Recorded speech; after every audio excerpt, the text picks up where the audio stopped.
Hello and welcome to the Rejuvenate podcast. I'm your host, Chrissy Hawks, and I'm here with my co-host, Elwin Robinson, the creator and founder of Genetic Insights and the author of the Rejuvenate Blueprint. In today's episode, we are looking at healthy foods that could be making you sick. And so, lovely listeners, if you found one that out there that is supposed to be healthy, but you know you've had a reaction or later found out it's not so healthy, please make sure you leave it in the comments below in case, especially if it's not one we've covered. So, Elwin, I wanted to ask, because a lot of times people think they're doing the right thing. They're eating foods that are meant to be healthy, but it's making them sick. Why is that? Yeah, it's a good question. And so in this episode, we're going to go through some categories of what I found. And just want to give like a disclaimer beforehand. Please don't think that every single category of food I'm talking about in this episode, I'm telling you not to eat. That's not the case. This is only a question of if you are doing your best to eat healthily and otherwise live healthily, and you are still experiencing some health issues, there is a possibility that what you're consuming might actually be making it worse, even though you're trying to be healthy and trying to help yourself, which is reason why I wanted to really address this. And I actually come across this with clients, specifically people who do the genetic insights and then go through it with me, surprisingly often. And there'll be certain categories. So I'll tell you straight up, the categories we're going to go through are histamine intolerance, salicylate sensitivity, oxalate sensitivity, mold and mycotoxin sensitivity, lectin sensitivity, and then we'll talk about nightshades and goitrogens as well. Almost every food that's considered to be healthy, certainly from any normal mainstream and even what I call the mainstream alternative health world, probably falls into one of those categories. And so that's what I'm saying. I'm not saying you should avoid all of those categories because basically there's going to be nothing left. But what I am saying is that you, on the other hand, you may be eating food that you don't even like, that's expensive, and you're only eating it because it's supposed to be good for you, and it might actually be making you worse and giving you more health issues, right? So that's the Yeah. last thing we want to have happen. Definitely. You don't want to be going out and spending even more money to make yourself even more unwell, for sure. Yeah, and we're laughing, but we're probably laughing from recognition. I think both Chrissy and I have done that. I know that I certainly have. I've, consumed foods because I thought it was healthy and it thought it was good for me, and it was actually making me worse. And so we'll go through each of these categories. We'll talk about what caused it a little bit, what you can do about it, and tell you some of the foods as well. And so this won't be exhaustive. We could probably do one episode on each of those that I just said. If we wanted to do it really exhaustively, but we won't do that. This is just like an introduction to each of them. And then if you start having a lot of, you're joining the dots, you're hearing alarm bells like, oh, this could be it, then obviously, look into it more to see if that could be the thing for you. And then, of course, for all the categories we've got here in terms of the intolerances and sensitivities, there is a genetic component to them. So, how could that person be able to find out if they have that genetic component? Yeah, well, with Genetic Insights. Yeah, of course.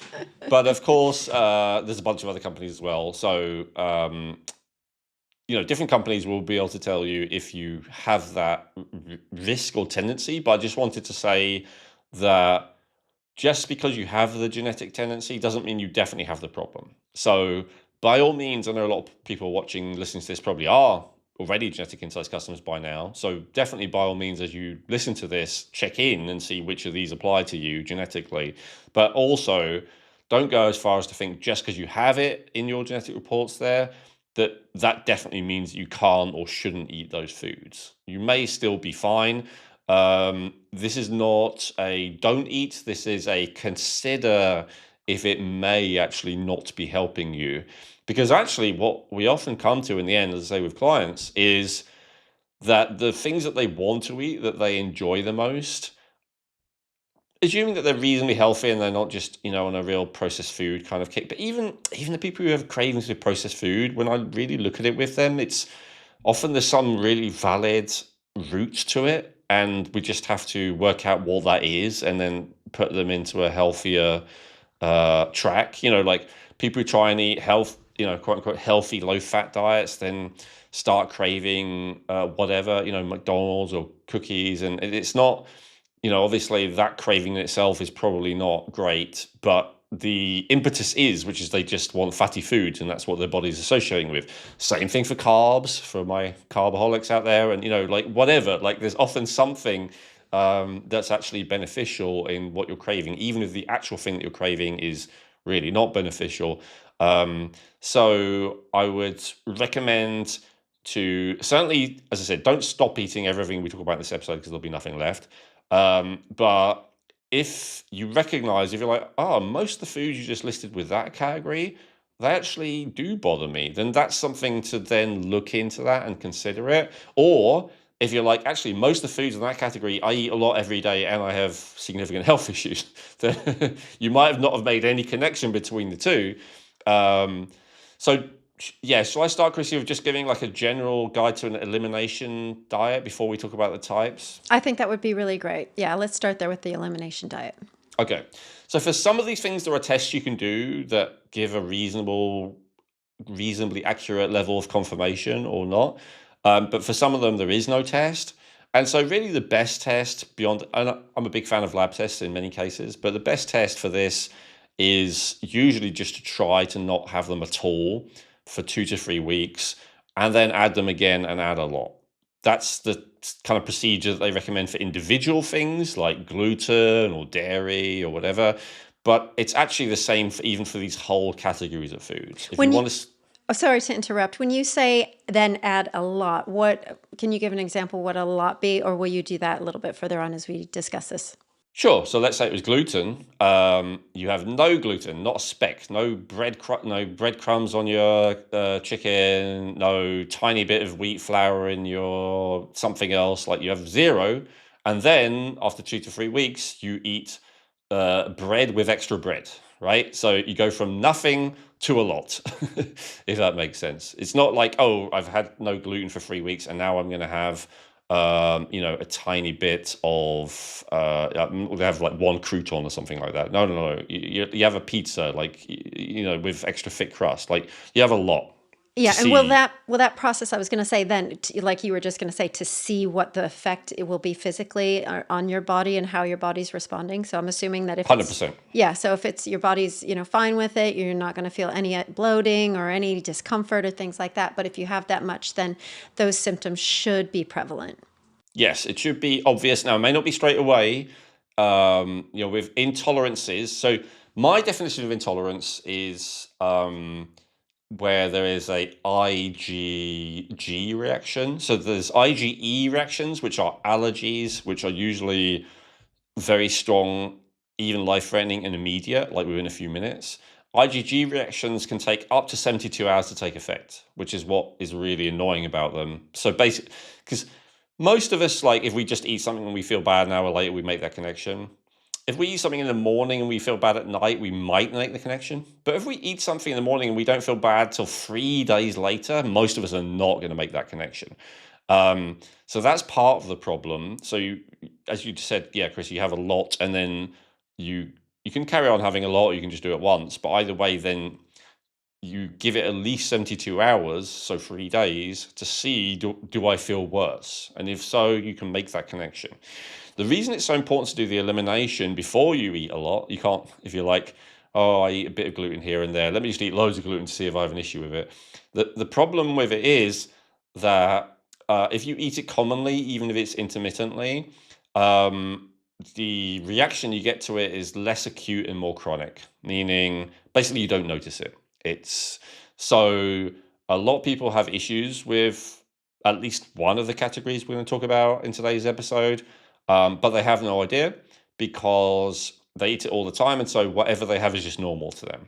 I think men are particularly guilty of this, although that is a stereotype, but like just kind of obliviousness and whatever symptoms they're suffering with. I know that, when I was 25 years old anyway, let me not talk about anyone else. If anyone asked me, do you have digestive issues? I probably would have said no.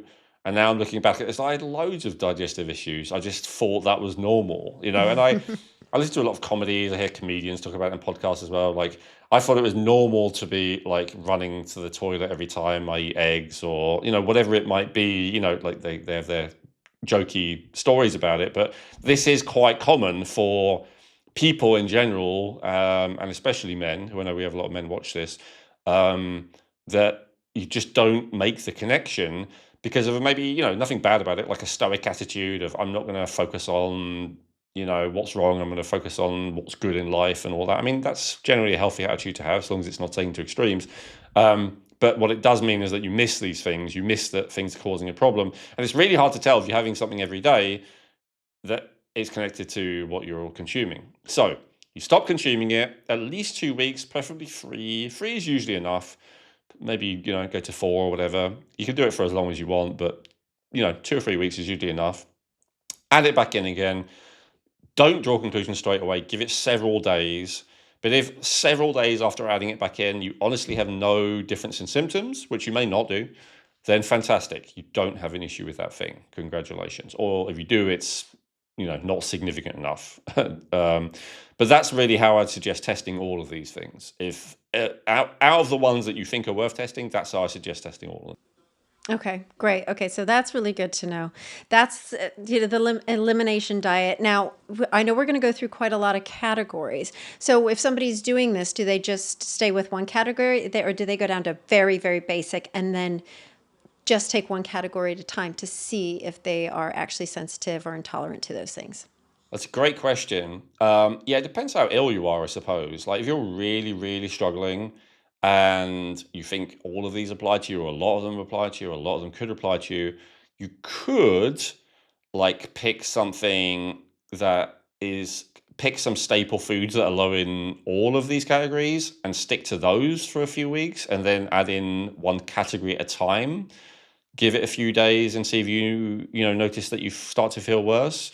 Um, but for most people, unless you're feeling really sick, that's probably unnecessarily restrictive. A lot of people don't enjoy eating in such a restrictive way. A lot of people find it very difficult to eat in such a restrictive way with practicalities and sociality and all the rest of it. And so in most cases, unless you're really struggling, it's probably going to be better to just remove one category at a time, see how you feel, and then add it back in. And in terms of socialness, obviously it's kind of weird, but just paint it as like a crazy experiment. Don't go lecturing people about how histamine's bad for them or whatever. Just like, I'm just trying a crazy experiment for 2 weeks, 3 weeks. I'm not having this. A lot of people do that, right? They restrict their diet in various ways these days. So I don't think it's that big a deal socially. If you tell people it's temporary, right? If you say from now on I'm not having X, it can freak a lot of people out. But if you say I'm just not having it for a couple of weeks, I think most people are generally quite supportive. Yeah, no, very good point. Very good point. Okay. So now going back to our categories, I believe the first one that we're going to look at is histamine intolerance. Yes. And I think this is the terminology everyone uses, but I would actually call this histamine sensitivity because I like to use intolerance for a immune reaction, an IgG reaction, and that's not what it is in the case of histamine. So what's going on with histamine intolerance? So histamine is a neurotransmitter, actually. A lot of people just think of it as the thing that causes allergies, because obviously, most people know what antihistamines mean. A lot of people take antihistamines commonly, but it is actually an excitatory neurotransmitter that's actually not massively different from dopamine. It's not the same, but it has, like it increases focus, increases wakefulness, increases energy, all of those kind of things it shares with dopamine. Dopamine is more like a calm ability to focus peacefully kind of neurotransmitter, whereas histamine is more related to irritation and agitation and anger and those kind of fiery emotions. So it's not quite the same. There's this theory actually that a lot of people with low dopamine kind of use histamine instead as a thing to energize themselves. But it's just a theory. But it's kind of interesting. And so if you think you're a high dopamine person, but you're always getting annoyed and frustrated by things, you may not be a high dopamine person. You might actually be a high histamine person. Hansen-Moto, who was a guest on here a while ago, he did a great article on his website. We should link to Chrissy about like the high dopamine versus the high histamine person. I thought it was a good breakdown, and he did lots of citations in there. Anyway, so and just to give you a couple of positive things about histamine for a sec. So modafinil, which I've been surprised at how many of my clients actually use modafinil. You asked me what it was last time, Yeah. I think, Chris. It's a wakefulness drug that's technically supposed to be an anti-narcolepsy drug, but a lot of people not generally in the US, but a lot of Central America, South America, Southeast Asia, places like that, it's like available over the counter. A lot of people take it. One of the wakefulness chemicals that increases along with like noradrenaline and dopamine is actually histamine. So, again, it is a stimulant. The other thing that's interesting about histamine is that histamine is essential for men to be able to get an erection. Oh, I didn't know that. Yeah, Okay. along the list of all the other things that men are taking these days that could be causing ED, and there is a bunch of them. There's a bunch of potential things that you could be taking that could cause it. Yet another one that most people never think of is actually antihistamines. Okay. So when we're talking about histamine, generally what we're talking about is histamine going on like inside our body, like truly inside our body, like in our lymph, in our blood, all the rest of it. And that's related to the response to allergens or perceived allergens. And so with histamine intolerance and foods, we're actually talking about a slightly different category. So the distinction being, if you have an allergy, then usually it's like you breathe something in. It might be because you've eaten something, but like inhalant allergies are more common. There's also injection allergies, whether it's a bee sting or other type of injections. There's contact allergies, right? Anything that touches your skin goes in through the skin.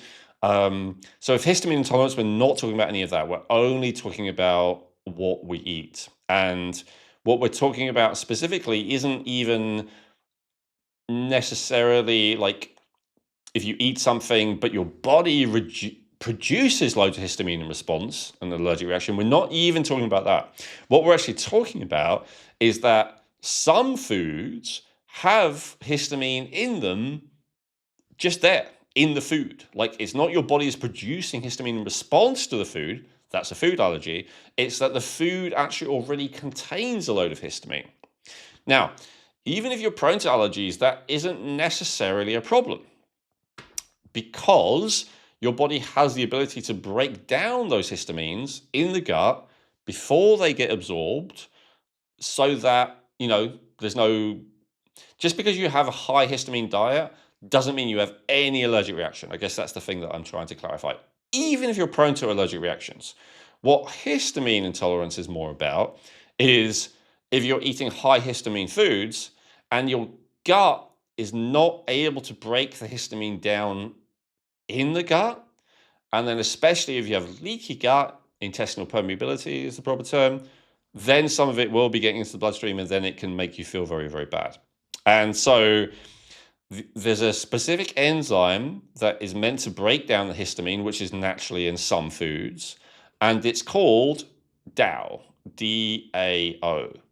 And so there is a small but significant proportion of the population who that enzyme doesn't work very well because of the SNP. Back to that conversation, I won't explain what that means again. We've done that in so many episodes. Genetic variant. And so basically they produce less DAO. And so, do you see how it's completely different from I have allergies, I have a tendency towards allergies and all the rest of it? That's one thing. That's related actually to different genes. There's H1, H2, like the tendency for these different histamine enzymes to overreact to different stimuli. So we're not talking about that. We're talking about histamine's already in food. Can you break it down enough that it doesn't cause a problem? And there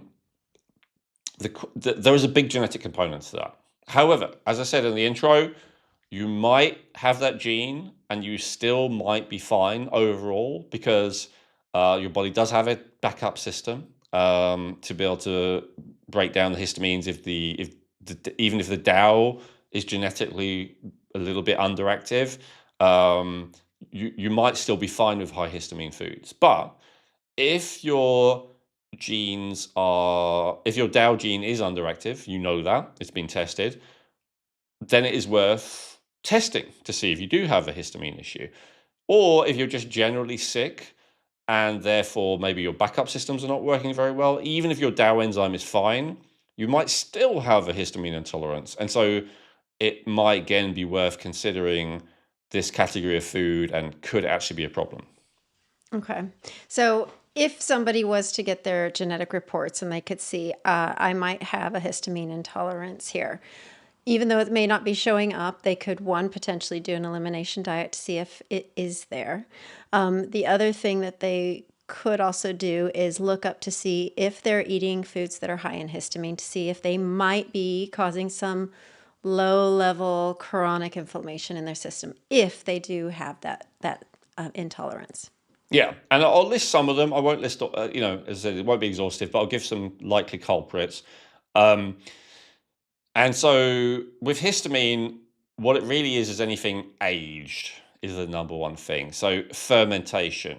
So one of the 8 essential amino acids is called histidine, and it's almost the same spelling, histidine instead of histamine, but 2 letters different. And sure enough, histidine can is over time breaking down or converted into histamine, and so especially if you have a high protein food, although it's not essential, um, or if you have a bacteria, then they can easily produce large amounts of histamine. So in the category of things that people eat because they're trying to be healthy, that I often find where they're actually making themselves worse, probiotics and fermented foods are actually surprisingly in there. Not all, but a lot of probiotics create more histamine. And so Why do they do that? it's just one of the byproducts of what they do. So different organisms create different neurotransmitters. They also create GABA, they create serotonin, they create dopamine, on and on and on. Histamine is one that a lot create. As I said, it's not really bad. So long as your body can deal with it in the gut, it's not a problem at all. But it's just the way it is. And it's probably, to your question, they're degrading histidine. It's the same thing again. Just, maybe the histidine that is in your gut. So I've seen so many people like, oh, I eat sauerkraut, I eat this, I eat yogurt, I have kombucha, whatever, because they're trying to be healthy, but gosh, it just doesn't agree with me. This could be one of the reasons why. So again, I'm not saying don't eat fermented food, but I'm saying try not having it, see if you actually feel better. This could be the reason why. Any aged food, any old food. So cheese is an obvious example of this, yogurt, any kind of fermented dairy, any kind of old meat, fermented meat. Ironically, actually, a type of meat that I normally recommend, like beef, is almost all beef is high histamine. This because almost all beef is hung for at least 3 weeks, usually 4 weeks. And what happens during that time is the proteins are slowly eaten by bacteria they're broken down to be more digestible. If you've ever tried eating beef that is not hung beforehand, it is so tough. It's almost impossible to eat. The only experience I have is in Thailand, where I think they don't hang the beef as much. And oh my God, you're just chewing and chewing and chewing in one piece for like half an hour. So beef without that process is extremely tough. So whereas the meats that kind of have to be eaten fresh, like chicken, usually are not high histamine because if they were, they would also give you food poisoning. So, but that's with fresh food still. Like any old food, hot dogs, salami, pepperoni, anything like that is going to be high histamine. Shellfish tend to be high histamine even if they're fresh. Alcohol, of course, is all the product of fermentation again. So again, that tends to be high histamine. There are some fish, ironically, unfortunately, again, the healthier fish, the type that I recommend, like your mackerel, your sardines, stuff like that, that tends to be higher. Obviously, other fermented food like olives, pickles, anything like that, vinegar. And then there are also certain chocolate is another one. Chocolate is almost always fermented. They ferment the cacao beans. Coffee is fermented, although you're not eating coffee, so sometimes people are fine with that, even with a histamine intolerance. That's kind of case by case. Soy, a lot of times, soy is fermented, although there could be loads of other reasons why you might react to soy. So basically, fresh foods you're probably going to be fine with, right? So It is a kind of limiting diet, but it's kind of not. It's probably a limiting if you love beef or cheese or whatever, but you can still, you can have pretty much every food group and be fine. You just don't have like the old, specifically fermented version. When I say old, like blueberries that are picked fresh and then frozen, that's fine. They're not going to be high in histamine. As far as I know as well, like beans and grains, if they're dried quickly, they're not going to be high in histamine. Obviously, if you then ferment them, then they're still going to be high histamine. But it's really when things are fermented or pickled or anything like that, that they're really high histamine. Okay. So that's a really great list for people to look out for, because people are thinking, oh, I need to get more prebiotics, probiotics in my diet. But if you've over here and you've got this this histamine intolerance, then that might be something you want to reconsider or test for, just to make sure you're not doing more undue low-level chronic inflammation in your system. Genetic Insights provides cutting-edge, affordable DNA testing, giving you access to over 500 health reports that can help you in 3 key ways. They may be able to resolve your existing health challenges even when nothing else has worked. Using simple lifestyle changes, their reports can help you reduce your risk of developing future health challenges that you may be genetically predisposed to. And they can help you feel more confident in your health by showing you where you are genetically strong. Unlike most other genetic health testing companies, Genetic Insights tests over 83 million different variations in your genes, guaranteeing 99.7% accuracy across all of their DNA reports. They cover almost every aspect of health, including digestive issues, cardiovascular health, weight loss, hormonal and blood sugar balance, as well as nutrient needs, allergies and intolerances, and so much more. Using their system is quick and easy, and reading the reports is simple.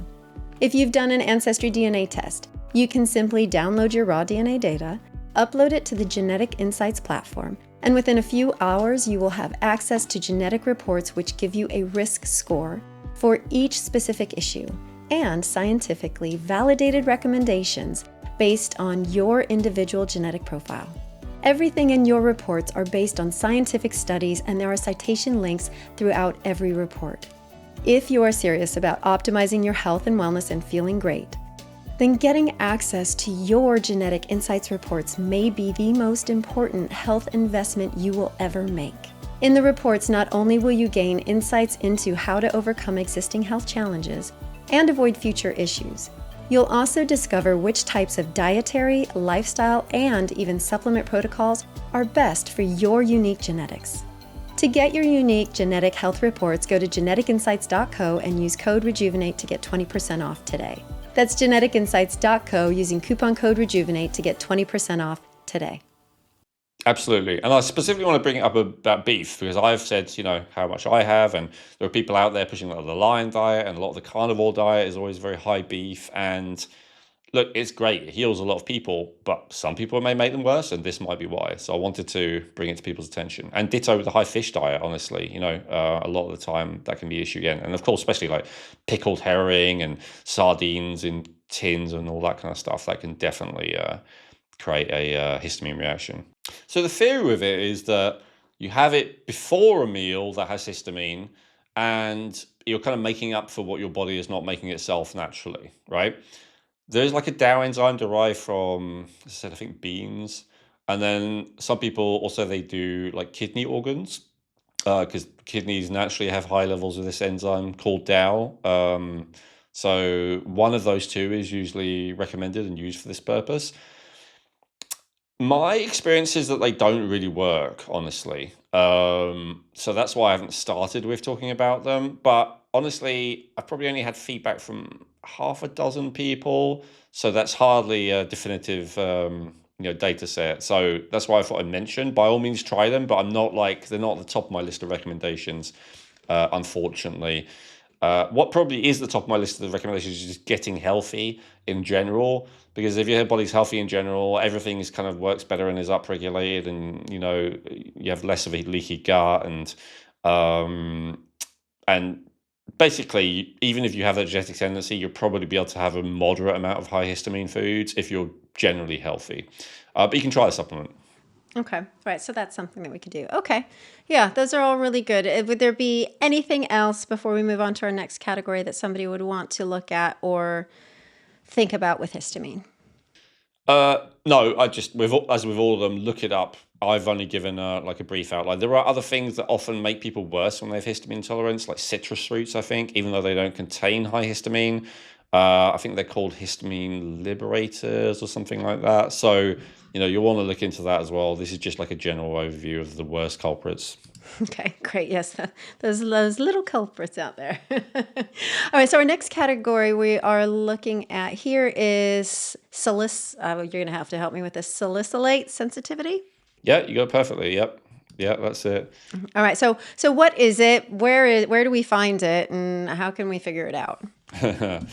Yeah, great question. Okay, so, well, there is something called acetyl salicylic acid that you may have heard of, Chrissy, when I give you its other name. It's called aspirin. Ah, yeah. So acetyl just is, acetate is vinegar. So it's basically like an acid, a vinegar attached to salicylic acid. And so there are lots of potential benefits of salicylic acid and aspirin that certainly our repeat admirers, which is a cohort of our viewers, will be very familiar with. If that doesn't describe you, then still you're probably aware of aspirin as a thing which is a blood thinner, which can be potentially be very beneficial for someone who needs that. As an anti-inflammatory, which can be very beneficial if somebody needs that. Most of the concern around aspirin or too much aspirin is that it's so good at thinning blood that it can be too good, and then it can cause internal bleeding and stuff like that. That's not really what we're talking about with this food in most cases, although I will give a couple of exceptions. So, yeah, salicylate is basically like a plant protective compound that it uses to protect itself. As I said, that is, potentially beneficial to humans. It's a medicine way before aspirin was discovered, or I guess technically invented. There was white willow bark that had been used for at least hundreds, probably thousands of years by traditional herbalists and whatnot to help people with all kinds of ailments. This is a topical version like wintergreen that I found highly effective. There's this Chinese formula called woodlock that if you have pain in your joints and tendons, whatever, you rub this stuff on, and Yeah, I had some of um, that. Yeah. Whew. Yeah, that's good yeah, stuff. it stinks, but it really does work. Often when nothing, ironically, it works better, right, Chrissy, than internal. Like you can take, Tylenol, or whatever, it doesn't work, but by rubbing this stuff, which the active ingredient, as far as I'm aware, is again aspirin, salicylic acid, it does actually work. So again, lots of good things potentially about aspirin, although when we're talking about the medication, you want to be careful not to overdo it, especially if you already have a tendency for thin blood, or definitely if you're already taking other blood thinners. Um, but the other issue is that it is a chemical compound which you could kind of put in the category of toxin, as a lot of things are, as polyphenols are, bioflavonoids, all kinds of other things that are considered to be beneficial. They're kind of toxic and kind of beneficial. And salicylates is in that category. And it's in that category of people who would disagree with me, but like, it's not toxin, it's fine, your body can deal with it easily. And that is usually the case. But there is a small percentage of people, and again, genetics is a big factor of this, just as we talked about previously, where their body is not very good at dealing and processing with this type of toxin. Now, with the histamine one, it's like one substance, one neurotransmitter, and one enzyme. It's really easy to understand. The salicylates, it's not as simple as that. There are obviously certain SNPs that we know correlate with it, but we don't understand the mechanism of it as well. But for some reason, some people have issues with it. So they get itching, sinus congestion or sinus issues is very common, headaches, digestive issues, gas, stomach pain, skin issues, itching, hives, redness, all of that kind of things, all kind of classic allergy symptoms you can get with salicylates. And now, if you have those things chronically, say you have had sinus issues for years, or you've had eczema for years, or whatever it may be, obviously it could be many things, but it's a thing to consider that actually could be a response to the things you're eating. And again, the things that are in the category of high salicylate, honestly, there's a lot of stuff, and the vast majority of it is in the category of healthy foods. And all of it is in the category of plant foods. So with histamine, we were talking about a lot of animal foods as well. Salicylates is plant foods. And salicylates may be one of the reasons why people feel better cutting out plant foods altogether, some of them. It could actually be because they are reducing their salicylates. So going on a salicylate restricted diet is similar to histamine. It's not extremely restrictive, but it's pretty restrictive. There are quite a lot of foods that are, generally considered healthy that are in that category. Just before I get into those, though, the number one thing that you probably do want to avoid if you have a salicylate sensitivity, according to your genetics, is aspirin, right? So I've had a couple of clients who come to me, they have salicylate sensitivity in their genes, and they're like, oh, that's why I always felt worse when I was taking aspirin. Yeah, okay. Well, sometimes doctors will prescribe aspirin daily to people once they reach a certain age as well. So, Yep.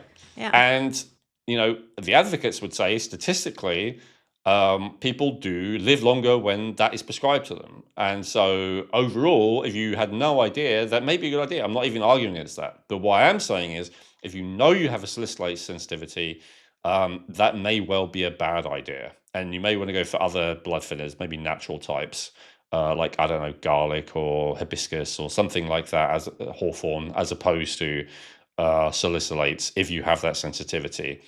So it's basically a lot of different foods. It's quite a few fruits, quite a few vegetables, some grains, but the herbs and spices and teas are probably where I'd specifically focus on it. So I was actually shocked to find this.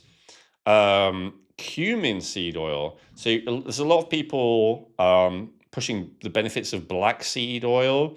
You might have heard that, Chrissy. And it has a lot of benefits. And you're told that the active ingredient is thymoquinol, something like that. Maybe I'm not pronouncing it right. I don't have it in front of me. But actually, did you know that 1 teaspoon of black seed oil has the same amount of salicylates in as a baby aspirin, about 80 milligrams?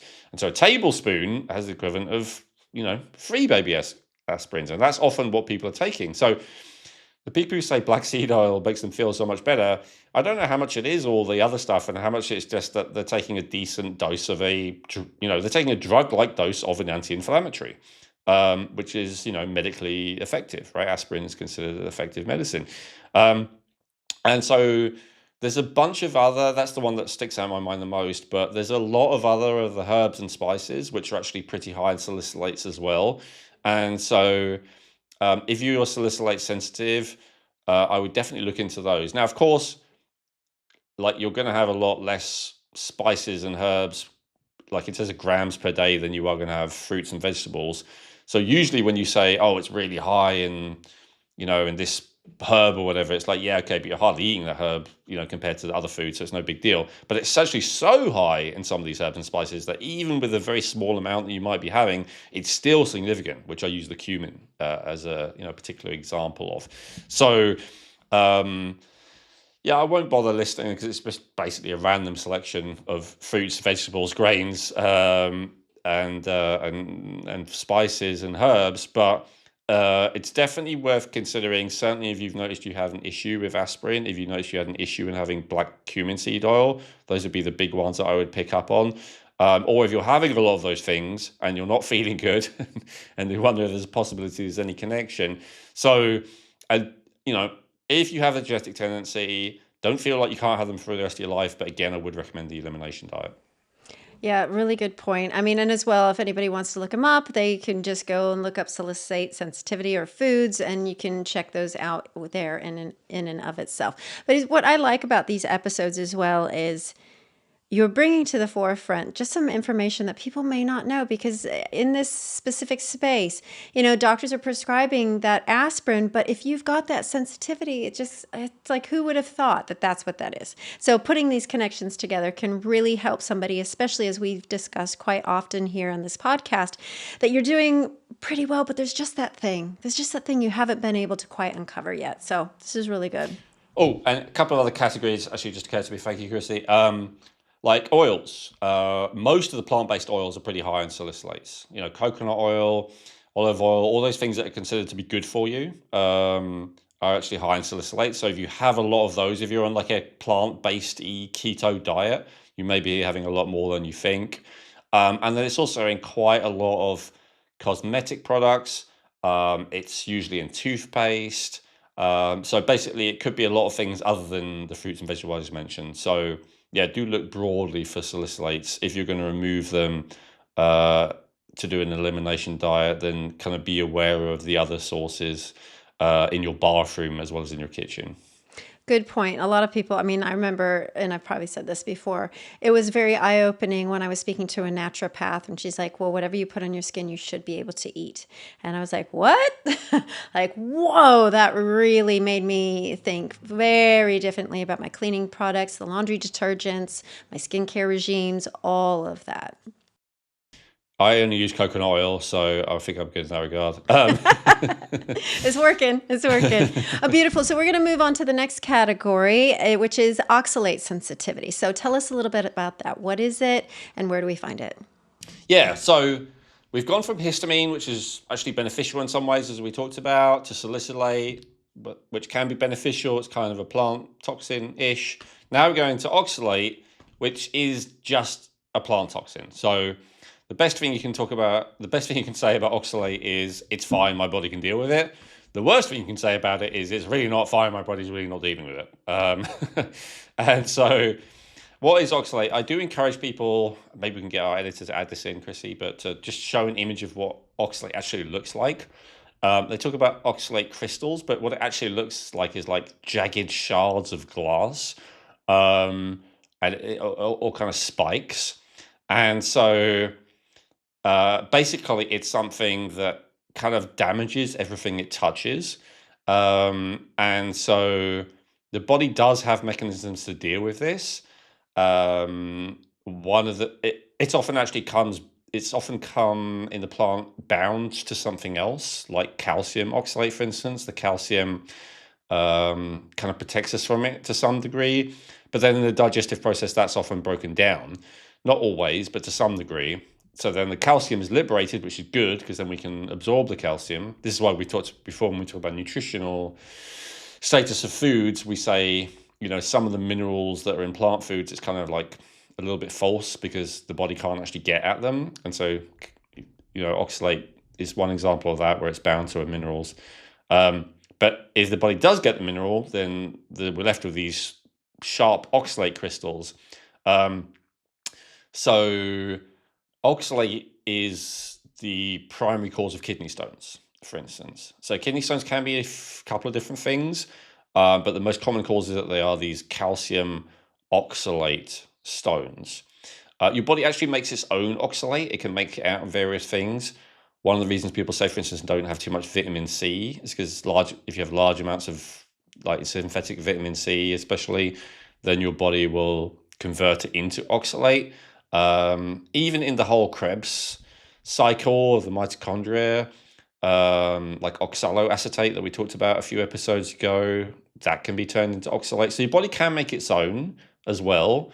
It's just like a byproduct, but it can definitely get it from food. And unlike with salicylates, where I didn't bother going into too much, like because it's just a big list, and there isn't.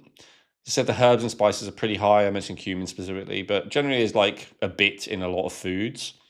With oxalates, there are a few foods that are like really, really, really high in oxalates. And so those are ones that really are not beneficial for anyone from my point of view. Now, you may think there's so many other good things in there that it counteracts that, and that's fine.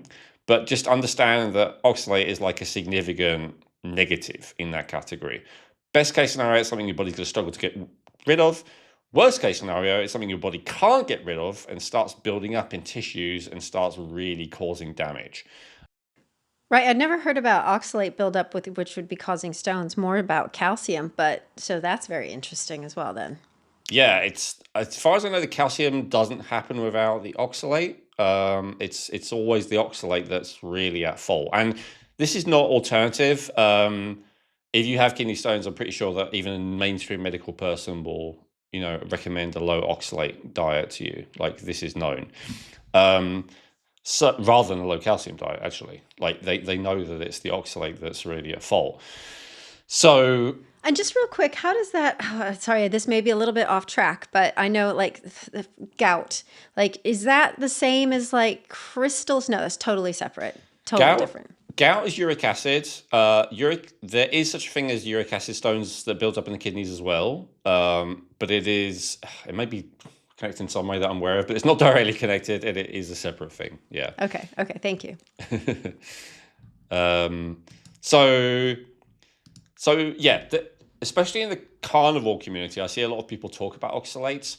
I can't remember her name now, but there's an author who goes around doing podcasts and speaking and stuff, and she's convinced that like most health problems are caused by oxalates. So just again, I know we said this about a dozen things now in this podcast, but there is a contingent of people who really believe this is like the problem that is the cause of most problems. And so, as I say, there is a significant contingent of the carnivore or carnivore-ish community who they believe that one of the benefits of going carnivore is that you are then de facto on a zero oxalate diet, because again, there are no oxalates in animal foods. And they also believe in this thing called oxalate dumping. So what that means is their theory is, like, as with many poisons, especially usually fat soluble poisons, which oxalate isn't, that when your body has a certain amount coming every day, it kind of just keeps putting it into storage. Well, their belief is that when you stop having oxalates, your body is like, oh, thank God. And then it starts taking it out of storage, ready to be processed and cleared. And that's their theory as to why a lot of people start feeling worse when they go on a low oxalate or no oxalate diet, even accidentally, right? Maybe you go carnivore because you heard about the anti-inflammatory benefits of something you never thought about oxalates, but then suddenly you're feeling awful and you're having these signs which they would correlate with, as being caused by oxalates. Yeah, I was going to say, I mean, like, I know we talked about that before because that's the thing. You think, oh, actually, it's worse when I come off of it, so therefore I should have it. But the fact of the matter is, your body's trying to get rid of it, and it has to get rid of it so that you can actually feel better. So it's like you kind of have to go through it a little bit, don't you? You do, but you can soften the process by having a bit. So if you've gone from a very high oxalate diet, going to a zero oxalate diet, like carnivore, again, assuming this theory is valid, which odds on I think it probably is, then that could mean the extreme level of what they call oxalate dumping. I would say maybe just go from a high to a moderate, so your body can start to maybe get rid of its excesses, but it doesn't go into such an extreme cleansing cycle. That's potentially one approach to it. And as to the problems it causes, the list is like very general. I mean, there's kind of obvious stuff like bladder irritation, genital irritation, urinary pain, things like that, because the body's literally flushing those oxalate crystals out through the urethra and it's burning, or literally kind of stabbing on the way through would be the idea. So that's kind of obvious.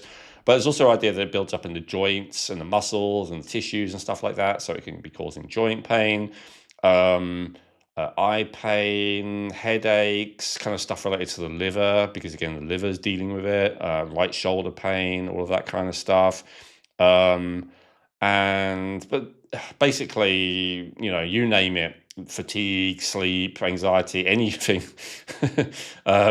Any of this typical, it could be a million things, chronic health symptoms have potentially been put down to oxalates. And I think it's just because the theory being that generally stresses the body, it generally stresses the liver and the kidneys trying to process and deal with it. And so therefore, all the other systems are under strain to some degree. And so depending on where you're weaker, that's where the problem will show up for you.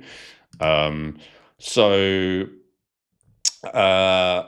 the highest oxalate foods, this is what I wanted to get to. So again, there's lots of foods that have oxalates, but certainly not all plants foods do to some degree. But especially the highest end foods that actually people love and often are eating because they think it's healthy. So there's coffee. Sorry, not coffee. There's chocolate and tea. They're big. They're very, very, very high. There's soy and chickpeas. There's a category of people who still think soy is a health food and have a lot of it. Chickpeas, a lot of people love hummus specifically and have a lot of that if they're on a plant-based diet. Um, the nuts and seeds, almonds are especially high from what I remember, and sesame seeds as well. Back to hummus, the sesame seeds. So a lot of people who go on a keto diet, then maybe they start using almond flour instead of wheat flour to make pastries, cookies, all that kind of stuff. So you're having a lot of oxalates there. The highest of all is rhubarb, which most people are not having a lot of these days. That's fine, but I have to say the previous ones you've mentioned, I'm a little gutted, but rhubarb is fine. No, nothing against rhubarb, just don't really have it in my diet. And spinach and beets, or beetroot as we call it over here, are pretty high as well. And so those are the ones that are like really high. There's a bunch of others that are medium-ish and that you might also want to consider reducing if you're on if you're trying to reduce your oxalates. But even potatoes have a reasonable amount.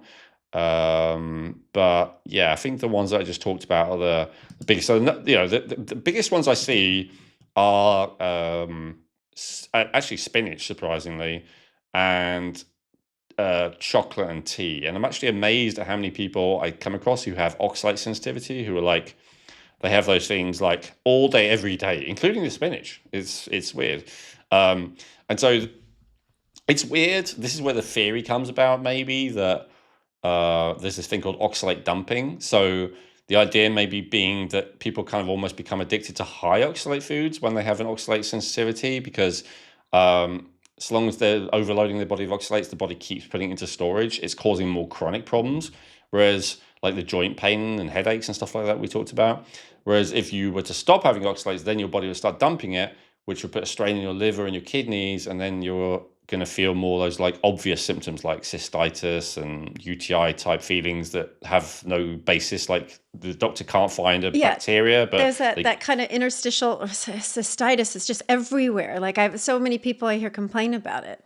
Yep. And there could be definitely other causes. There could be other irritants that cause cystitis. I'm not saying it's the only one, but it's definitely a potential culprit. Yep. And it explains why, doctors often can't find any bacteria or, infectious agents.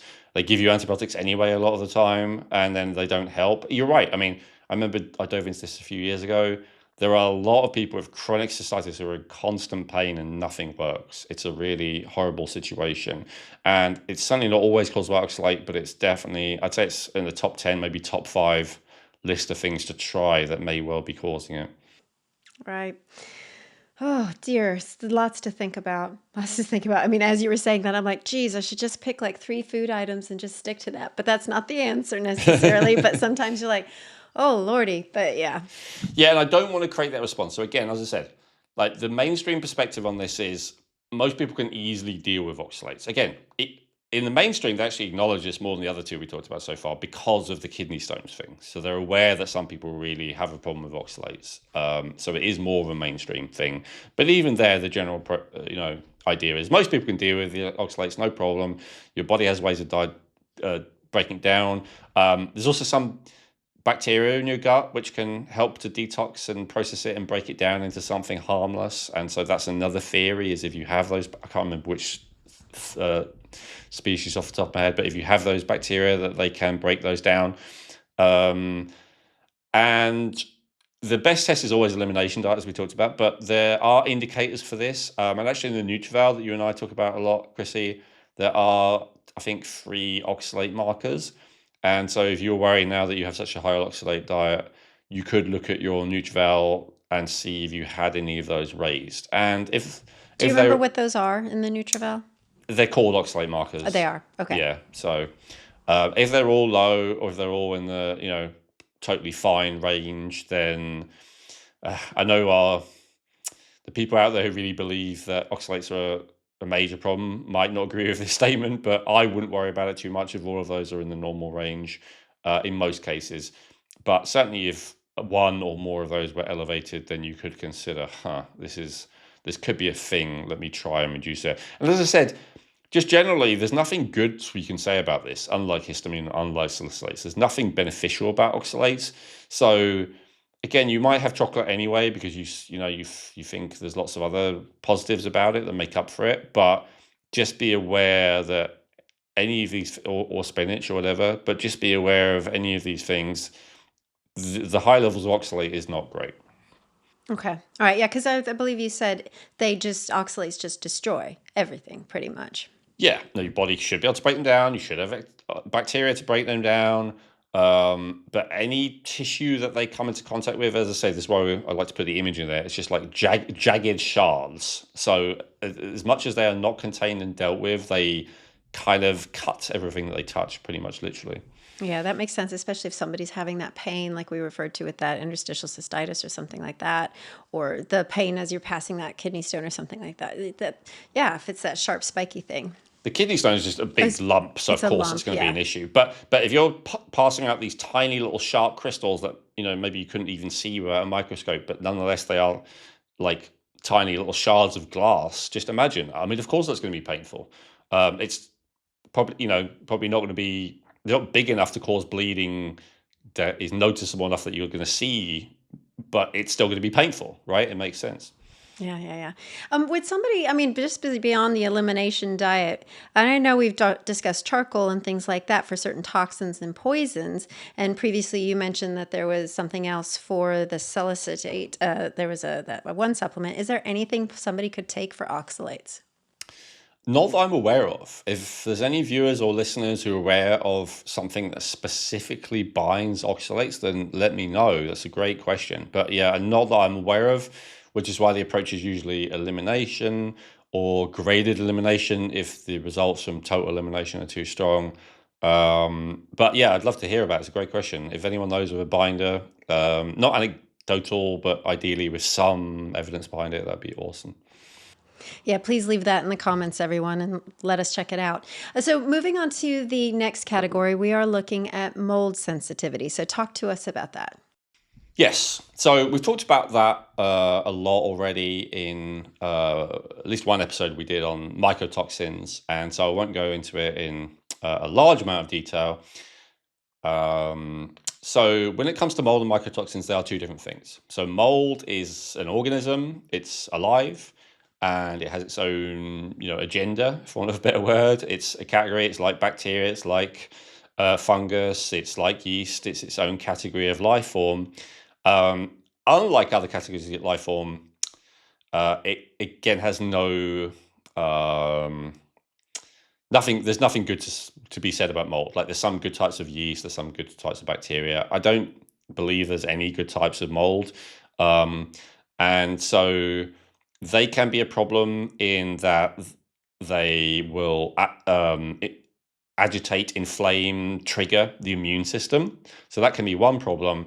But the actual bigger problem with mold usually is that all these microorganisms are always engaged in chemical warfare with each other in an attempt to assert dominance or protect themselves. And mold is no different. And mold produces these things called mycotoxins, which are their kind of biological chemical warfare agents. And one that you probably heard of is penicillin. So that was discovered originally. Mold created penicillin to kill bacteria in its endless quest for world domination against other microorganisms. And so I suppose that's the only good thing you could say about mold, actually, is that in its attempt to fight other organisms, sometimes we can extract that from the mold and use it to fight those organisms by ourselves. But usually when we talk about mycotoxins, we're not talking about penicillin, and that was quite a niche case. Most of the other mycotoxins have nothing good about them, and they are just damaging to the body. And so they're in a special category of toxins, not unique, but unusual, that they are fat soluble. And this makes them specifically problematic because water soluble toxins like glyphosate, we talked about that before we started filming, Chrissy. Glyphosate or Roundup is highly toxic, it's really awful. But as far as I'm aware, it's not fat soluble. And so, because of that, if you just stop eating it, if you just start having organic foods for a few weeks, you'll be able to flush most of the glyphosate out of your body. It's not such a big deal. If you just stop eating it, it's a very big deal if you have a lot of it, obviously. But with mycotoxins, they can stay in the body for years because they're fat soluble. Your body can deposit them in the fat, and every cell of your body has a fat part of it. It has a phospholipid, it has saturated fat and all the rest. So basically, every cell in your body can be contaminated with this stuff. Um, it has cholesterol, and so it can really like ruin your health. And that's why in the UK, the mycotoxins are classed in the same category of hazard as asbestos. Now, that's in theory, that's by law. In reality, if you go to a landlord and say I have asbestos, they'll probably remove it. If you go to a landlord and say I've got mold, often they don't deal with it properly as they should do. Maybe they'll tell you to, get a spray bottle and a cloth and just wipe it away or something like that, which is not effective. So it's not treated as seriously as it should be, but it is technically under the law, and I think it is US is similar because it is. I think it's one of those things that actually they know how toxic and harmful it is, but there's so many places that have it, like in the UK and lots of other countries as well, where they're not dry.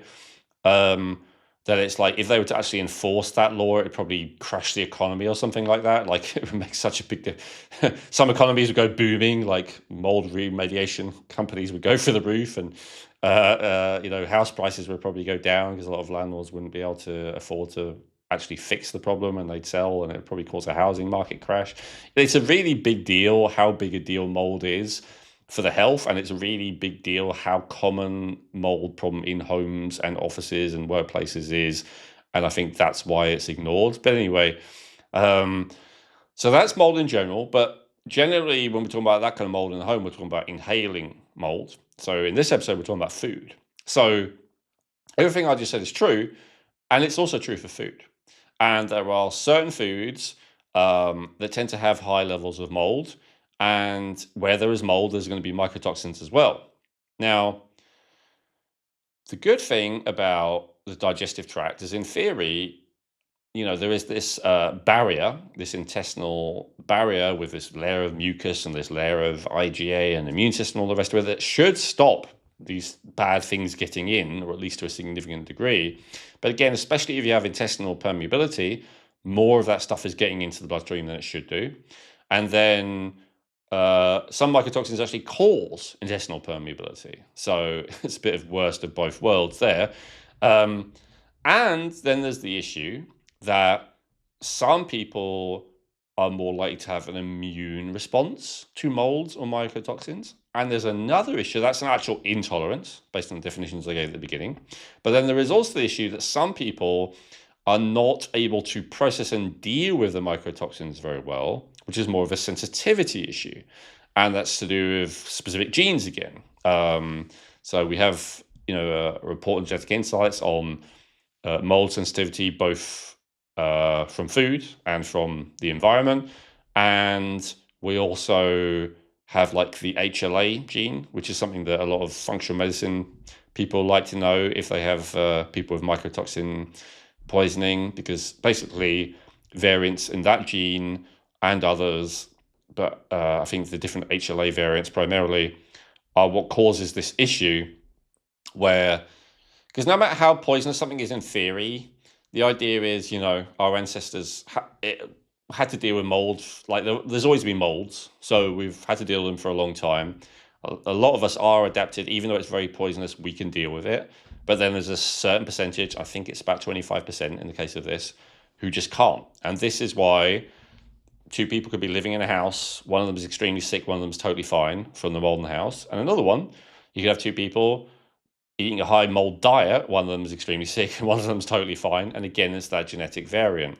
And so obviously the best thing to do with mold is to remove the sources of mold, like with oxalate, ideally, because really there's nothing good to say about it. So the most obvious things, I guess, would just be if you see mold growing on something. And so what category is that? I see that very commonly in berries, right? I don't remember the last time I've ever seen a punnet of raspberries in a supermarket and looked through them all and not found one moldy. Has something on it.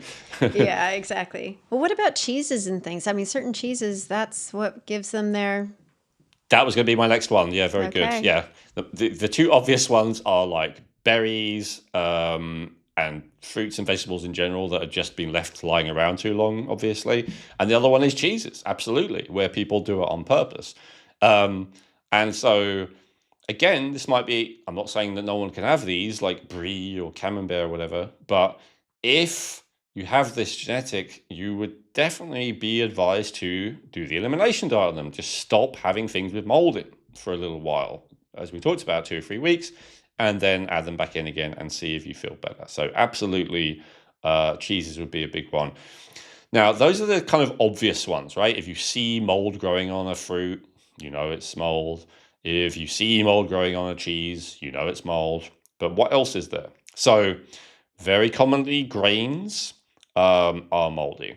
So, someone who's done good work on this actually is Dave Asprey, the bulletproof guy. I think everyone know him these days as like the biohacker guy, or as the putting loads of butter or MCT oil and coffee and drinking loads of coffee guy. But his original book, which I did read, it was mainly actually about this. It was about avoiding mold in food. And actually, that the whole thing about his coffee and the reason why he charged 5 times as much for his coffee as other people's is because what he said, and I believe he's right, is that the vast majority of coffees are contaminated with a lot of mold and mycotoxin. And so that's why his coffee is more expensive, because I've tested it and made sure that it doesn't have any in there. Now, I haven't tested his coffee. I can't be sure. But anyway, that's the idea. So definitely, if you have this issue, you want to only have coffee's a big one because the beans are fermented always as part of the process. And so they can easily pick up mold. Same with chocolate. Like we were just talking about before, the vast majority of chocolate is also contaminated with mold, as well as heavy metals, as well as oxalates, as well as histamine. God, the whole list of what we've talked about today, except for salicylates, chocolate is potentially an issue for. And nuts, especially peanuts. Peanuts are famously high in something called aflatoxin, which is a specific type of mycotoxin. And so one of the theories as to why so many people have peanut allergies is around injections containing peanut oil. But another theory is around the level of this very dangerous mycotoxin that's commonly with peanuts. And then the body has a reaction to the poison, and it associates the peanut with the poison, and then it develops the allergy because of the poison. So that's like another theory of it. And then, yeah, did I say grains? And then grains, because of the way they're stored. And then lastly, same as with the salicylates, don't underestimate spices and herbs. Less like your rosemaries and stuff like that, more like your coriander seeds, cumin, any of those kind of seed-based ones, cinnamon as well, that kind of thing. Often they're just stored for like years. You know, people have them in the cupboard, and it's like, when did you buy that? 1985. You know, seems still smells okay. You know, it's like often there's like really old stuff in those cases. So that's when mold can easily grow if any moisture gets on there, if you accidentally leave it open for a bit and close it again. So the good thing to understand about mold is you can kind of smell mold sometimes. You definitely can't smell mycotoxins. So you have no idea if something's contaminated with mycotoxins by tasting it, smelling it, inspecting it. And mycotoxins are much worse for you than the mold. So the only way you know for sure is if it's actually tested. And so, as I say, I think largely thanks to be fair, people like Dave Asprey, it's a thing these days. And so if you're trying to find coffee or chocolate that's been tested mycotoxin free, that actually exists now, which it didn't 10 years ago, which is great. So you don't necessarily have to go without these foods if you really love them. But I personally wouldn't have any of those foods that we talked about without being sure that they were mycotoxin free. Because as I say, unlike salicylates, unlike histamine, there's really nothing good you can say about mycotoxins, and I would just recommend people reduce them.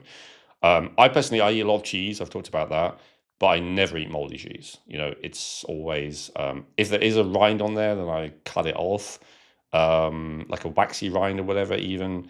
But if it has a moldy rind, then I just won't eat it at all. Because again, just because you cut off the mold doesn't it's penetrated everywhere. Like that's the nature of mold and mycotoxins, unfortunately. So I personally don't eat mold, but then again, you could say I'm a bit uptight or a bit purist or whatever.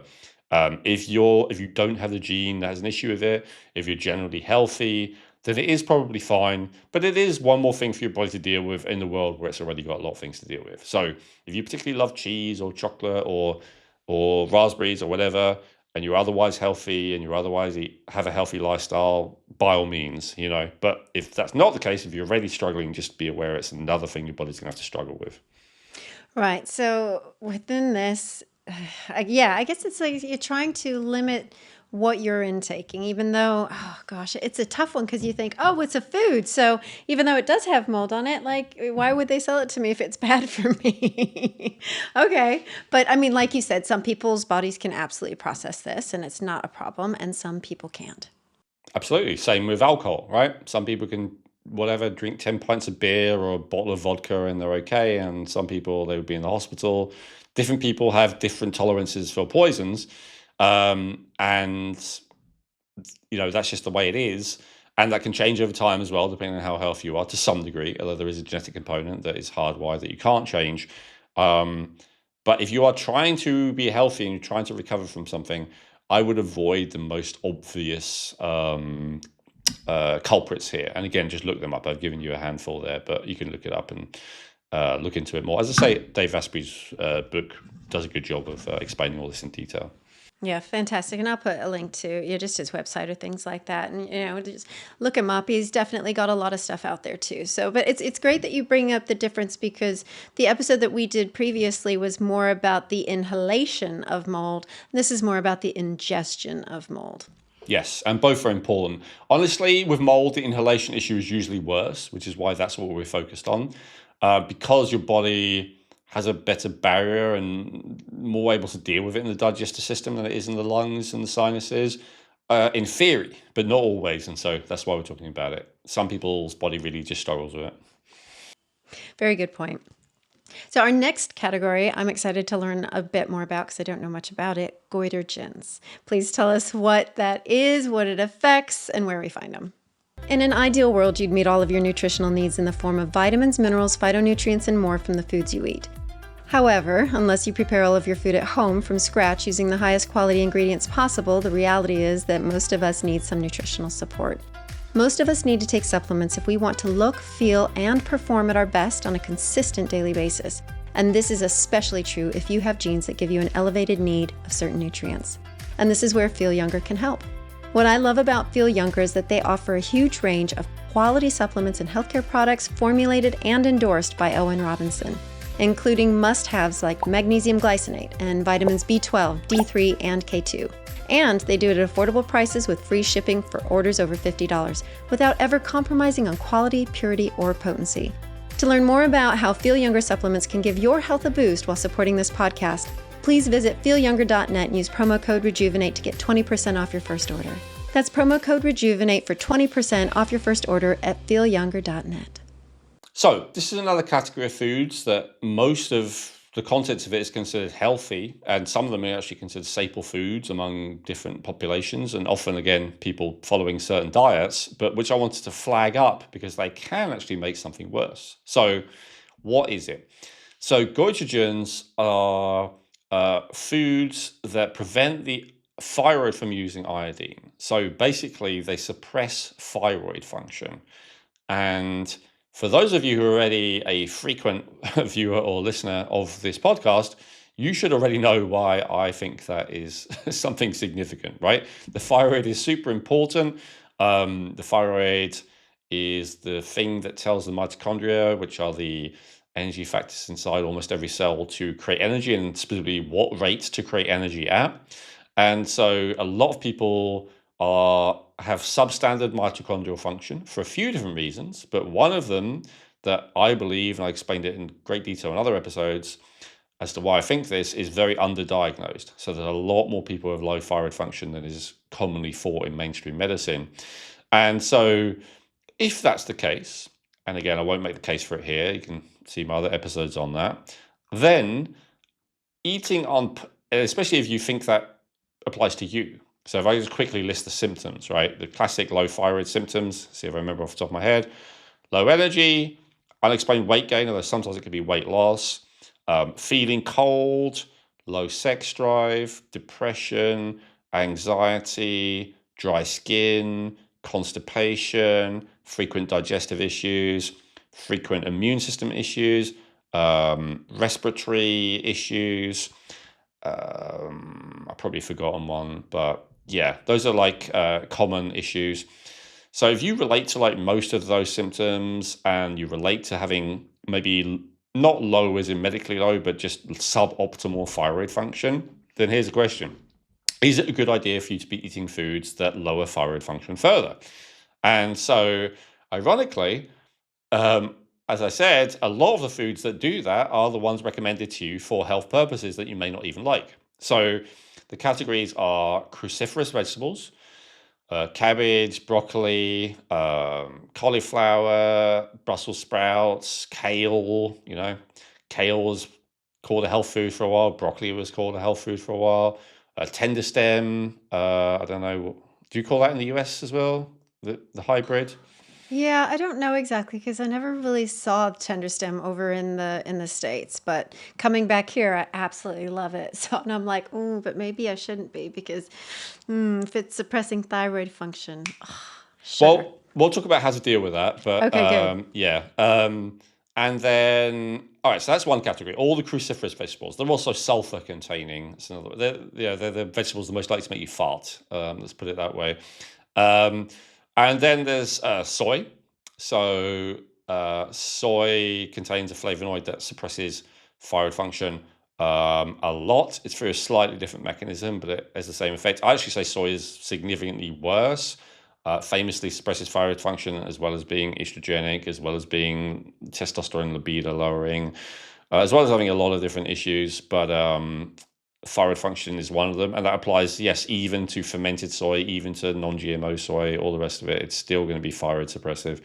But it's especially non-fermented soy that is more thyroid suppressive. Then there's certain beans and certain grains. So interesting one I want to talk about for a second is cassava. So for a while, I tried the autoimmune protocol diet, which is kind of like a slightly more restrictive version of the paleo diet. It's basically paleo, plus you also don't have things that are like commonly immune irritating, like dairy and nuts. And so because of that, a lot of people, when they go like paleo, if they want to make, flour stuff, like a pizza base or a cookie or anything like that, then they would use like almond flour or coconut flour. But then if you're doing autoimmune protocol, you don't do that either often, because there's still things that often cause allergies and intolerances like nuts and stuff. So then there's a lot of people in that community using cassava. And it's not just that community. You see cassava, like cassava wraps, cassava in bread, cassava, because basically it's not grain, it's a root vegetable, and it's not nut. And so it's like you're extremely not likely to have an allergic issue with it. That's the point, Yeah, I I used guess. to because I used to see that a lot in the States, and it just seemed like a good alternative. Yeah. And honestly, in many, many dimensions, it is a good alternative. And I was using it a lot for that reason back when I was reacting to almost everything. And my thyroid function kept getting worse and worse. I kept feeling cold, and I felt cold every time I ate. And it took me a while to realize, because what they say is cassava has very strong level of goitrogens, like so much that it's dangerous, but they process it, and they're supposed to process it in a way that removes most of those, and then it's supposed to be safe. So there's like raw cassava, and it's processed, and there's like cassava flour that you might buy. And then there's also tapioca, and tapioca is made from cassava. So my understanding of tapioca starch is so refined that it has removed a significant amount of the goitrogens. But my experience tells me that with cassava, that is not the case, that it is still pretty high in goitrogens. Obviously, as I said, it's extremely high in goitrogens before it's processed. I think what's sold on there on average is still pretty high. And so, again, it's fine. if you don't have a thyroid problem, it's fine if you're having a reasonable amount. But just be aware that it may be suppressing your thyroid if you already have a suppressed thyroid, like that it may be making things worse, especially if you have it as a staple food, which is what I did. I had So it as a you're staple starch. right. Okay. And what you were noticing, as we have talked about in our Wilson's temperature syndrome episode, something like that, that's where you taking your temperature and noticing it and getting that indication from that thermometer that, oh, instead of my temperature going up after I'm eating, it's actually going down. So that's that indication of showing thyroid function is not as optimal or even potentially getting worse. Yeah, if your temperature goes down after you eat, generally that's a sign that you're running on stress. Right. But Yeah. I'm adding in a dimension here. No, you're right, Chrissy, because another possibility is you're having highly goitrogenic foods, and so that is actually suppressing your thyroid even more for a few hours after you eat. So yes, it is possible. But I would actually just feel cold, irrespective of a thermometer, Chrissy. I would just feel cold. And so again, I know it might relate to most viewers, listeners, but there's that 5% or whatever. Like, I always feel cold after eating that. So that's who I'm kind of doing this for, right? Just be aware of that. Ditto with flax seeds. Like in the raw foods, raw vegan community, there's a lot of using flax seeds as a staple food, or like eat loads of flax crackers and stuff like that. Kale chips. So again, with any of these things, I'm not saying you can never eat these, but I'm talking about if you make these things staples. That's really what I'm trying to point to here. Soy, a lot of people who are vegetarian, they have soy with every meal, like some version of soy, or even people who are not vegetarian but feel a lot of processed foods. And then soy they put it in pretty much everything these days that's processed. You might be having like soy as a staple food, even though you're never trying to eat soy, just because they put it in everything. So when you start to make these things staple foods, it will slow down your thyroid, and then it will contribute to weight gain, again, for most people. So you might be eating like a kale salad and then tofu with a cassava wrap, because you think I'm trying to eat healthily and lose weight. And hilariously, you may be suppressing your thyroid function, which makes it impossible for you to lose weight. So this is, again, as I say, the main thrust of this episode was about, if you want to have any of these things, then go ahead and have them. This is not a list of things not to eat, but this is don't force yourself to eat these things that maybe you don't even like anyway, because they may actually be not helping you and they may be making you worse. So in the case of goitrogen, it's not like the other ones we talked about so far, where there's like a genetic component, you can handle them, you can't. It's more, how's your thyroid doing? And there is a genetic component to how your thyroid's doing, so there is still that. Obviously, some people have a genetic tendency for hypothyroidism and stuff like that. But this is more about, is your thyroid function suboptimally? As you said, Chrissy, yeah, definitely check out the Wilson's temperature syndrome episode, because if you are 37 degrees or you are 98.6 and you eat loads of goitrogens, fine. But what we're really talking about is people who are, half a degree less than that, maybe a degree Fahrenheit less than that, or even lower, and so meaning their thyroid is already suboptimal. And then if you eat a bunch of goitrogens, that's not helping. It may even be creating the problem. Maybe if you cut out all those significant goitrogens, your thyroid function will come right back up to normal again. And so it's kind of crazy to be, and I know a lot of people watching and listening to this might be on thyroid medication, maybe because they're fans of Repeat, maybe because I've recommended it.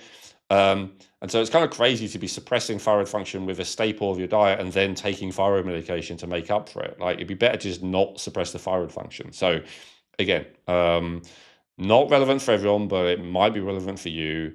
I'm not saying any of these foods can't be eaten ever, but I am saying don't make them staples if your thyroid is low.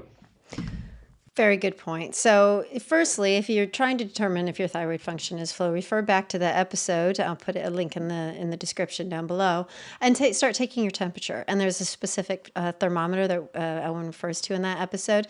Do that over a period of days. Find out where your temperature is, and I think you said, Ellen, that that's the best indicator to see if your thyroid function is working well.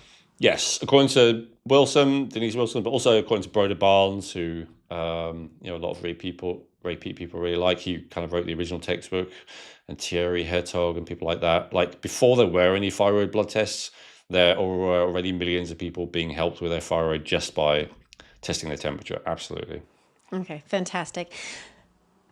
Great category. Little like, oh, sugar, like there's a lot in there, especially because we know how important thyroid is, like so important. But all of these things that you've been mentioning, and I know we've got one category left, super important. And it's also too, in that sense, as we've always said, if it's something that is potentially just not letting you optimize or get to that next stage. So that's what the information is really good for.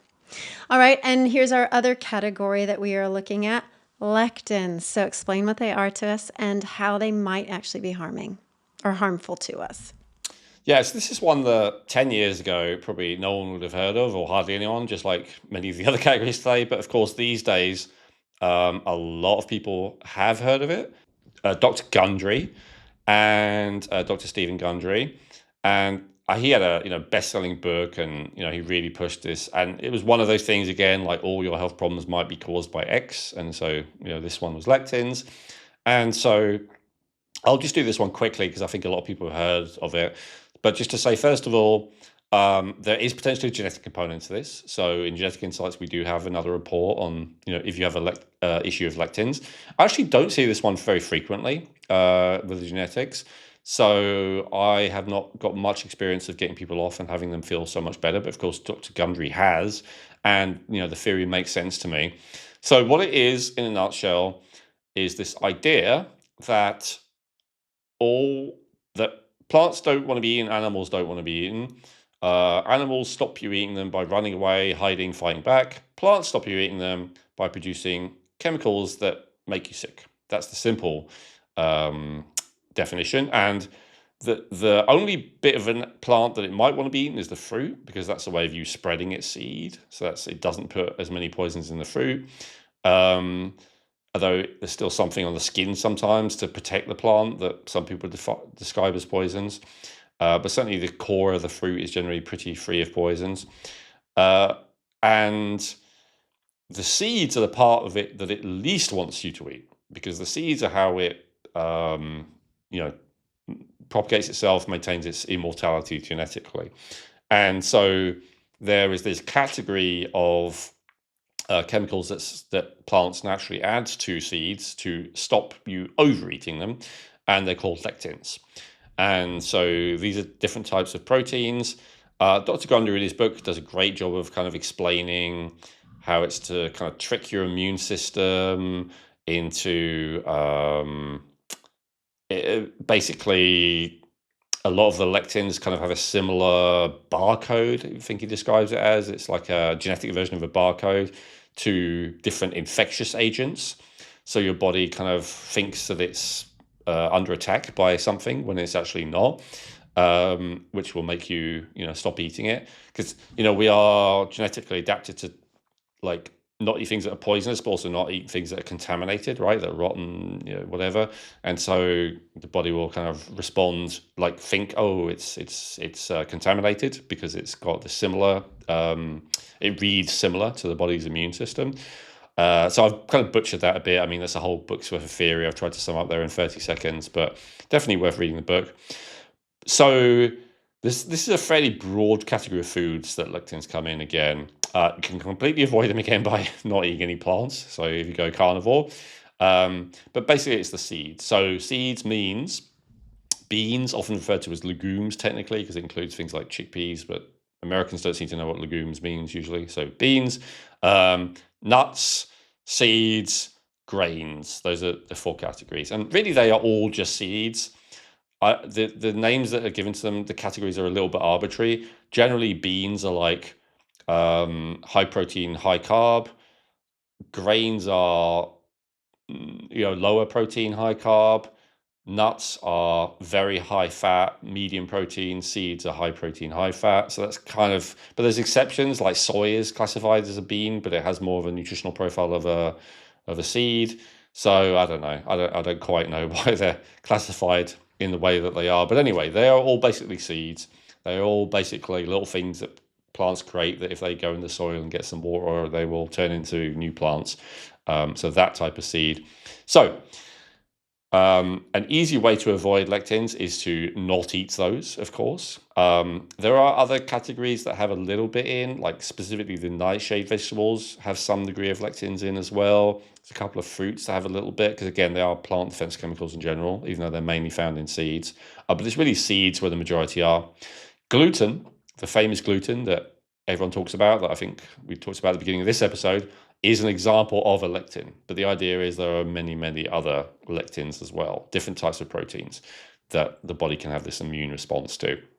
So your options, if you have a sensitivity to these, would be number one, don't eat them, obviously. And like a paleo diet is basically a diet that pretty much avoids all of those. It doesn't have to be full carnivore. The paleo diet, I'm pretty sure they say, actually, no, it depends. Well, they definitely say no greens and no beans. I think technically more like an AIP diet, autoimmune protocol, like I mentioned earlier, that would have no lectins, because they also say no nuts and no seeds, except for coconut. And I do believe coconut is actually very low in lectins, because again, it's the protein that has the lectin, that is the lectin, and coconut is extremely low protein. It's mainly fat. And so not having them would be one way. Another way is to process the seeds, grains, whatever, more elaborately. So I think Gundry talks about this to some degree, and other people do as well, that traditionally a lot of cultures, they would soak, ferment, whether it's like sourdough bread, whether it's like injera with the Ethiopians, whether it's is it nixtamalizing corn with the Central Americans and South Americans, where they would take the corn and apply different things to it and ferment it, and it's all to kind of break this down a lot of it. And so obviously when you do all that stuff, it's going to increase histamine, so that's a different problem potentially, but it will reduce the lectin significantly. Another way is to cook and drain.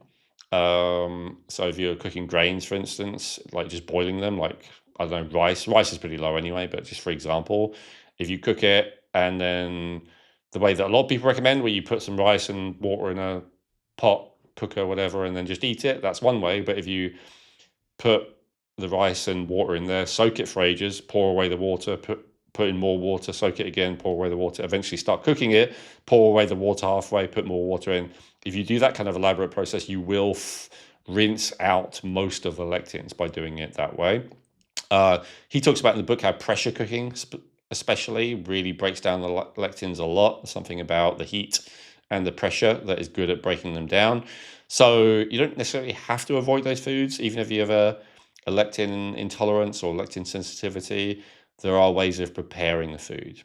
And the classic kind of signs that they are disagreeing with you is the classic digestive signs, like gas and bloating and constipation or diarrhea, acid reflux, nausea, all of that kind of stuff, all that classic intestinal digestive discomfort stuff is the classic lectin stuff.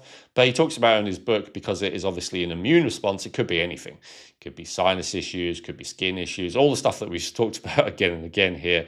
Lectins is another category of what it could potentially be. And so it is a thing you could consider removing temporarily to see how it is. And if you're thinking, well, how do I remove it completely without cutting out carbs? It's a good question, because, not only is it all the seeds, which is a lot of where most people get their carbs, but also potatoes. Nightshades are in that category as well, of having fairly high lectins. So you wouldn't have potatoes either. I think sweet potatoes are not high lectin, so that would be one example, or squash and yam and things like that. So it'd have to be other root vegetables if you want to go low lectin and have starches. And then a lot of fruits as well are carb sources that are very low lectin. So you can still have carbs if you're on a low lectin diet, but it's not a kind of standard diet, which is mainly reliant on starches. So again, I do not think that these things are innately bad, as much as I do feel that way about molds, mycotoxins, and oxalates. I think they're more in the category of salicylates, where your body should and could easily be able to deal with them. It's adapted to dealing with them as long as it's not excessive. And I think the excessive thing is part of his point that, our ancestors would have had less access to these kind of foods all year round, and we would have to process them in these traditional ways of long fermentation in many cases. And so the problem is we have way more than our ancestors used to, and we process them way less well than our ancestors used to. And he doesn't make this point, but I would also add in, and we store them less well than we used to, which means they're much more likely to also be contaminated with mold, maybe even histamine. So I think moderation when it comes to lectin is probably fine in most cases. But if you are someone who has that genetic tendency, it's definitely worth doing a test and seeing if they could be the thing that's triggering your health issues. This has been a fantastic overview of looking at these categories. I know briefly at the beginning that there was one other section that just as we're going to give a quick overview, which is nightshades. Do you want to quickly touch on that? Yes, and there are in a few others that we talked about. They're in the lectin category. They can be in the histamine liberator category. They can be in the salicylate category. So there's a few other things they come under as well. But there is one other issue with, and oxalate as well.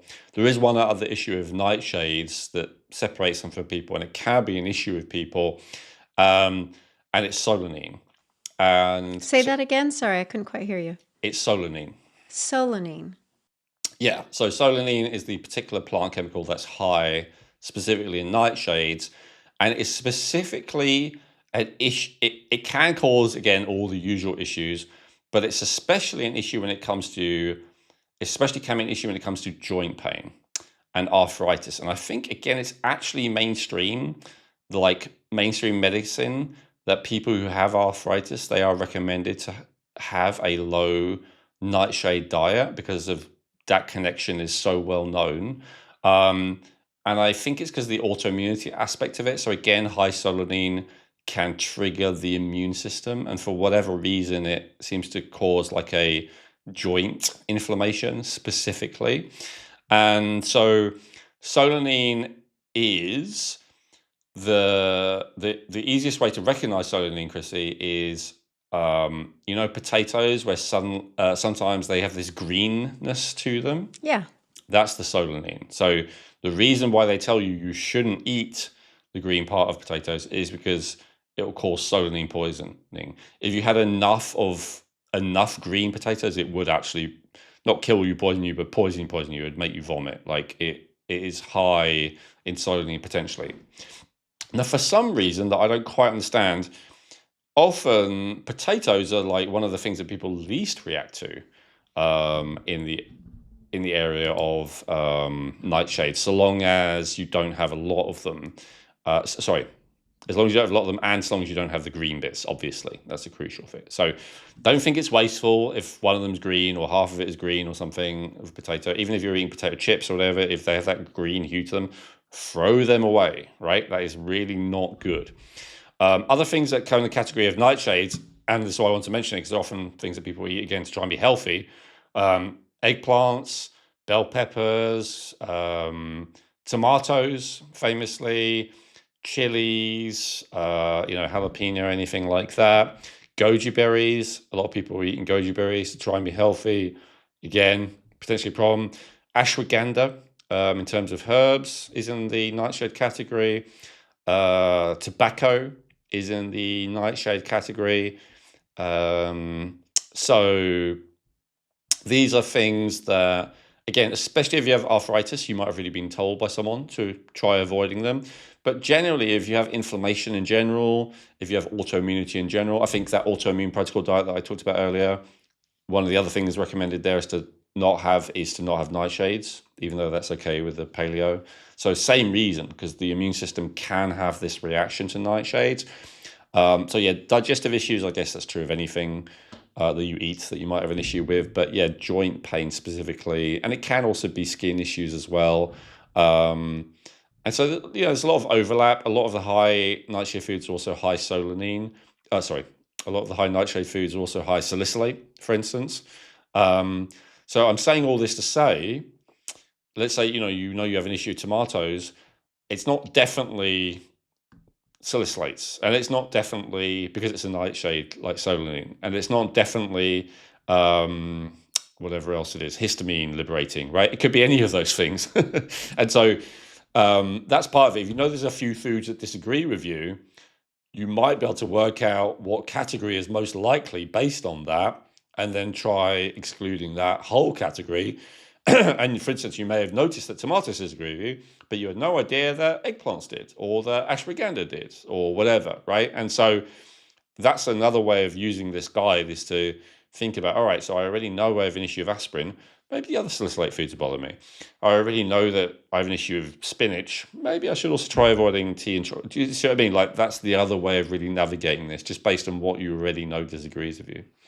Fantastic. A lot to unpack in this episode and a lot for every individual to think about. So let's say somebody is potentially considering or thinking like, ooh, this is resonating with me. Where would they start? What should they do first?